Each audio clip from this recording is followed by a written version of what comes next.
Bonjour à tous, je suis Fanny de Thérapie Sauvage, j'espère que vous allez bien. Je suis thérapeute en psychologie humaniste et en psychospiritualité.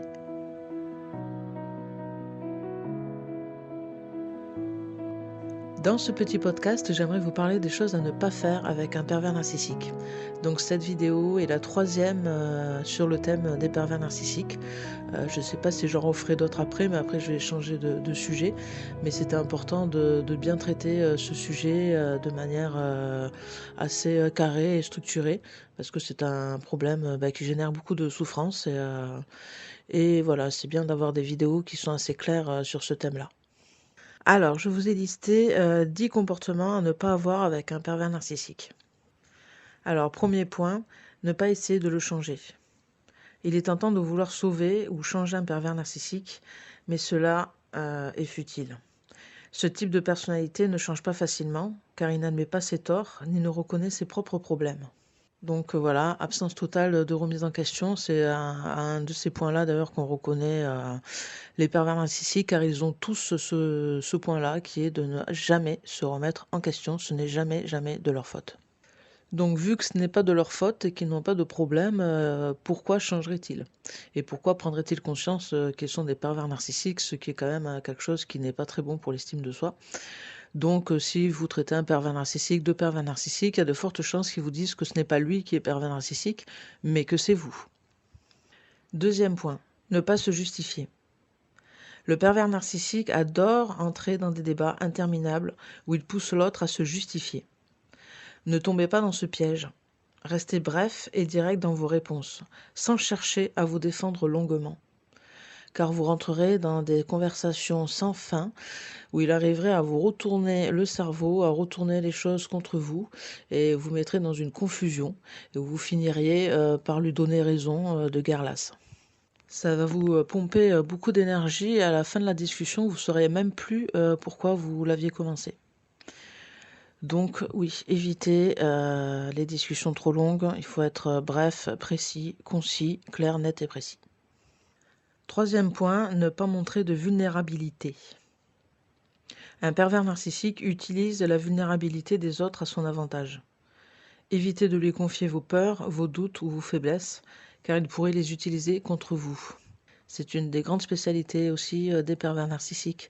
Donc n'oubliez pas que vous avez quelqu'un en face de vous qui n'a pas d'empathie pour vous et qui n'a que de l'intérêt. Il ne sert que son ego. Donc tout ce que vous lui direz potentiellement sera retourné contre vous.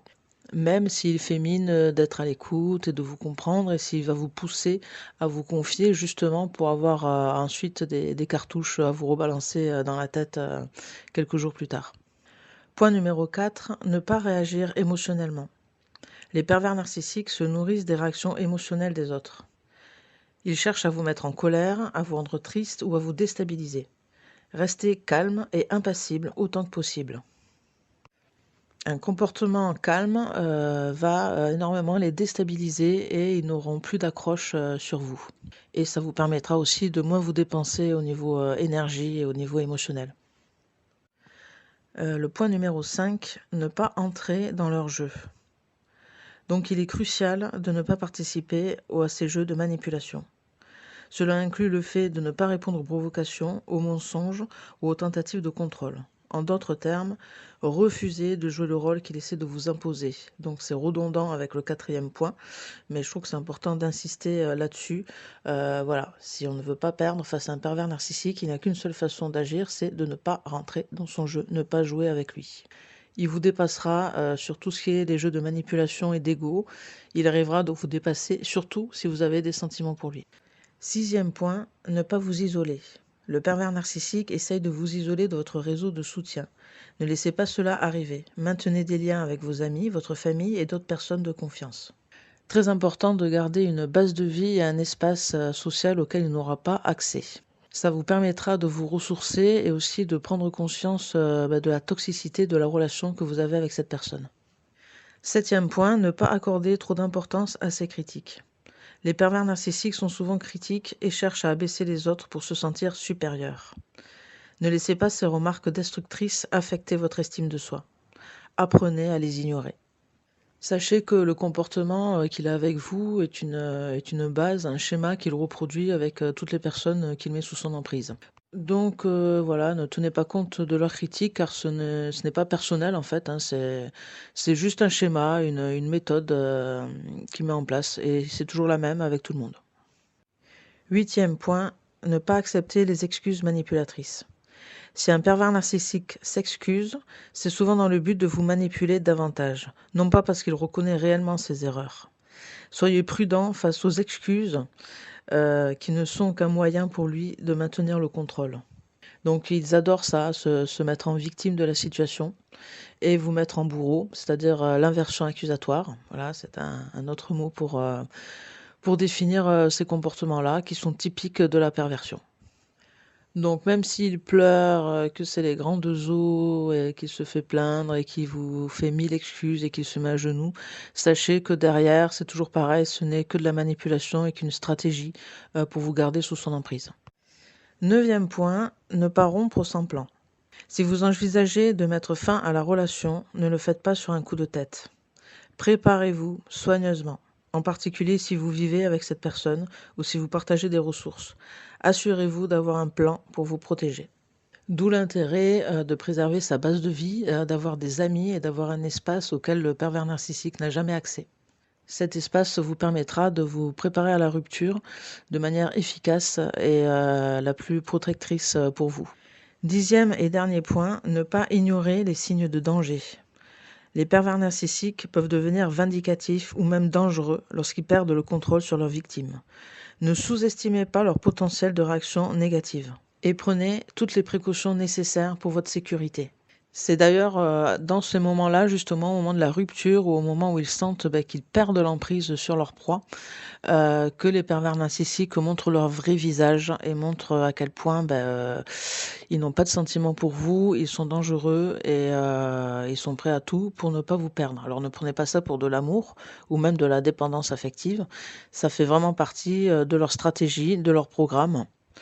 Et donc méfiez-vous, ne vous dites pas non, il va être gentil, préparez-vous au pire et justement d'où l'intérêt quand on a décidé de rompre, de bien le décider en prenant bien le temps de prendre sa décision et surtout de préparer une stratégie de fuite qui vous permettra de le quitter tout en étant en sécurité. Voilà, donc en résumé, la meilleure des stratégies est de garder vos distances émotionnelles, de ne pas tomber dans leur piège manipulatoire et de rester fort et indépendant. Vous devez toujours privilégier votre bien-être et votre sécurité face à une telle personne. Osez être sans pitié, sans être méchant, être ferme et dur, sans être cruel, et partir de manière juste et déterminée. N'oubliez pas que le pervers narcissique est inconscient du mal qu'il fait aux autres, il est inconscient de sa perversion. Lui a la sensation d'être quelqu'un de tout à fait normal, de tout bien faire et que le problème vient des autres ou des circonstances. Cette personne ne changera pas, cette personne ne pourra jamais vous apporter de l'amour, même si vous en avez eu l'impression. Il ne sert à rien de discuter avec elle, de vous justifier, d'écouter ses excuses, de vous laisser attraper dans ses raisonnements qui vont vous retourner le cerveau. Soyez ferme et tranchant. Donc si vous le quittez, je vous recommande de le quitter et de lui dire une fois que vous l'aurez quitté, que vous ne serez plus chez lui, que vous aurez préparé toutes vos affaires et que vous pourrez rompre vraiment définitivement. D'où l'importance du conseil de ne pas les quitter sur un coup de tête, mais de vraiment préparer son coup à l'avance, car en face de vous, vous avez vraiment quelqu'un de très malin, et manipulateur et sans pitié. Voilà, je vais m'arrêter ici pour ce podcast et pour ce thème. Si vous avez besoin que j'approfondisse ce thème, n'hésitez pas à me le demander en commentaire, mais je pense qu'avec ces 3 vidéos, quand même, on fait le tour du sujet. Voilà, j'ai envie de changer de sujet aussi, de parler d'autre chose. J'espère que ces 3 podcasts vous auront éclairé et vous auront aidé. Si vous êtes dans une relation avec un pervers narcissique, je vous souhaite vraiment bon courage. Dites-vous qu'il n'y a rien de mieux pour se donner une preuve d'amour à soi-même que de prendre enfin cette difficile décision qui est de quitter un pervers narcissique. C'est très difficile, mais si vous suivez ces 3 vidéos, vous devriez avoir assez d'informations. 1 pour le reconnaître, 2 pour comprendre pourquoi vous, et 3 pour savoir comment faire. Je vous remercie pour votre écoute. C'était Fanny de Thérapie Sauvage. Si vous avez besoin d'un accompagnement psycho-émotionnel ou psycho-spirituel, n'hésitez pas à me contacter sur therapiesauvage.com. Prenez soin de vous, à très bientôt pour un prochain podcast. Merci, au revoir.